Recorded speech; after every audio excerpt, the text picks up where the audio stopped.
Oh, hi. Sorry, I didn't notice you there. I'm just enjoying the view here. Good day, friends. Welcome to Planet XSF. In an emergency, this video can be used as a flotation device.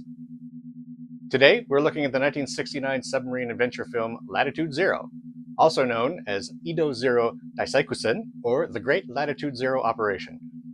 It's a Japanese-American science fiction film directed by Ishiro Honda, best known for his work on the original Godzilla, as well as 45 other films over 5 decades, primarily in the science fiction and giant monster genres. The film blends tokusatsu, or special effects heavy filmmaking, with Cold War-era utopian ideals and pulp adventure storytelling. Honda worked on Latitude Zero with his usual collaborator on special effects films, legendary effects director Eiji Tsuburaya, and music by frequent creative partner Akira Ifukube. The screenplay was written by them writer Ted Scherdeman, based on his 1941 radio play, Latitude Zero, which aired on the NBC radio network. It's unfortunately now lost. Toho Studios were responsible for most of the film's budget, as the American production company was close to bankruptcy during production. The special effects and miniatures reflect the high standards of craftsmanship that Toho was known for. They do somewhat effectively counterbalance the complete nonsense that is the plot of this film. The story, such as it is, begins with 3 men descending in a bathysphere to study an ocean current.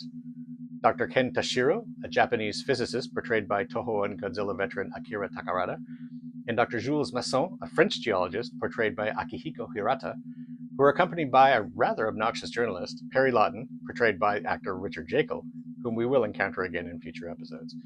Akira Takarada and Akihiko Hirata are speaking their own English lines in this film, which is a decided rarity for a Toho production. The men are caught in the eruption of an underwater volcano, severing the cable to their bathysphere and sending them tumbling uncontrollably to certain doom. The 3 men are rescued by the Alpha, a futuristic atomic-powered submarine captained by Craig McKenzie, played by screen legend Joseph Cotten, who clearly had mortgage payments to make. In fact, the 64-year-old actor was nearly too ill to work, resulting in a rather listless performance throughout the film, and the filming of many of the scenes sitting down, if you notice. Mackenzie is a mysterious man who claims to be over 200 years old.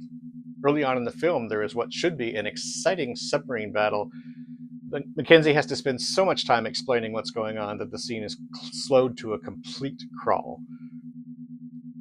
He should have been asked to explain that neckerchief.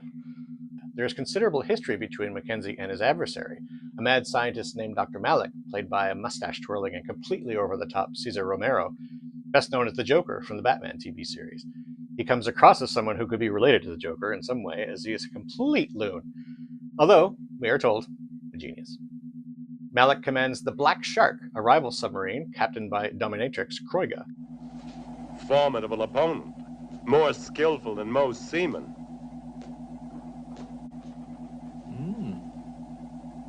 Malik resides on Blood Rock, a volcanic island fortress, accompanied by an adoring and ultimately poorly defined companion, Lucretia, played by Patricia Medina. At the time this was filmed, she was married to Joseph Cotten, who was playing good guy Captain Craig McKenzie.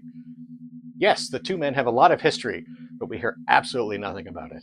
Despite the obvious hatred Malik holds for Mackenzie, no particular reason is given for their conflict beyond their having chosen different paths as students 100 years ago. Mackenzie takes the 3 rescued men to Latitude Zero, a hidden underwater utopia located 15 miles beneath the sea at the intersection of the equator and the international date line.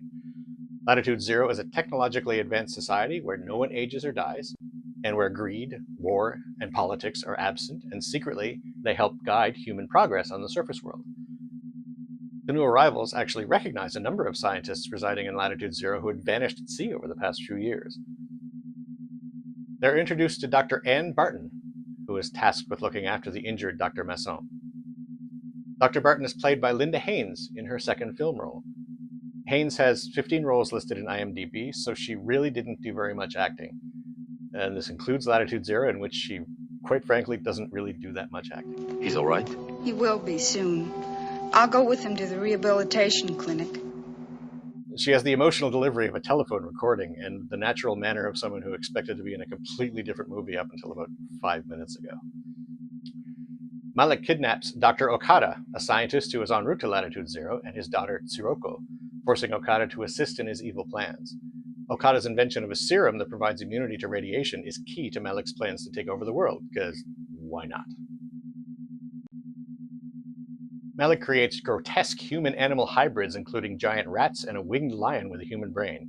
A griffin, basically. Said brain is extracted from a submarine commander, Kroiga, as punishment for her failure to eliminate Mackenzie. Someone's got to call HR here. Mackenzie, along with the rescued trio and other allies, launches a daring rescue mission to Blood Rock. This is where the costume designer really shines. And by shines, I mean loses it completely. The battle gear worn by Mackenzie and company are a shiny gold lamé, with gloves that fire sleeping gas and shoot flames to vanquish the creatures that Malik sends after them. The addition of jet belts really set off the whole look. Ultimately, Black Rock is destroyed in spectacular fashion. Spectacular fashion. The ending, which I won't spoil, comes out of nowhere and is utterly idiotic. The film was made on a budget of 360 million yen and managed to gross only about 170 million yen at the box office. Toho was disappointed at what they felt was a betrayal of their partnership with their American collaborators regarding their assuming all the costs of the film as well as accepting an ailing actor in the lead role. While the aforementioned special effects and miniatures rescue Latitude Zero from being unbearable, the story is convoluted and nonsensical. Honda himself repeatedly had trouble understanding the story and therefore puts in one of his least effective efforts as director. He's a really good director, folks.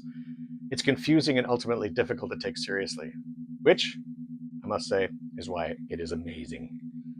Given the film careens along in a comfortable clip, it's easy to overlook the lapses in logic that are constantly occurring. Some parts of Latitude Zero will make you wonder what the hell you're looking at, but the miniatures and some of the special effects will at least keep you entertained, and the creatures will entertain you for entirely different reasons.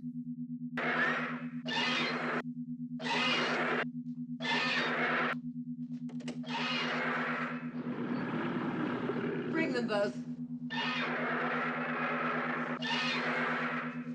Let's just say, if Jim Henson made scarier creatures than you, it may be time to reconsider some of your monster designs.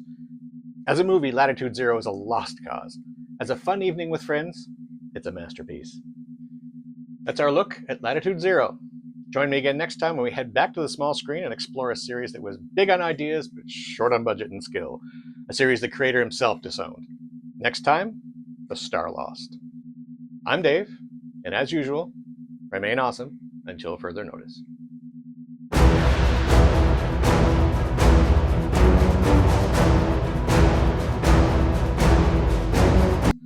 Toho was really disappointed at what they felt was a betrayal of their partnership with their male.